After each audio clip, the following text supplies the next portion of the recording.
নমস্কার বন্ধুরা, কেমন আছো তোমরা সবাই? গাছে দেখো কি সুন্দর আম ধরেছে। তাই আমিও এত আম দেখে আর লোভ সামলাতে পারলাম না, টপাস করে একটা আম ছিঁড়ে নিলাম। আম ছেঁড়ার সঙ্গে সঙ্গে বজ্রপাত সহ বৃষ্টিও নামা শুরু হয়ে গেল। আর এই বৃষ্টির মধ্যে আম মাখা খেতে কিন্তু বেশ ভালো লাগে। তাই আমটাকে ছুলে মাখার জন্য একেবারে আটঘাট বেঁধে বসে পড়লাম। আম মাখা খেতে বেশ ভালো লাগে, টক টক ঝাল ঝাল হয়। আমের যে কোনো জিনিসই খেতে ভালো লাগে, কিন্তু গাছ থেকে পেড়ে আম মাখা খাওয়ার স্বাদটাই আলাদা।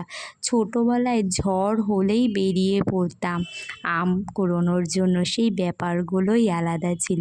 দেখো না, এই বৃষ্টি বৃষ্টি ওয়েদার, জানলা থেকে দেখছি আর তার সঙ্গে টক টক ঝাল ঝাল আম মাখা, উফ কি স্বাদ!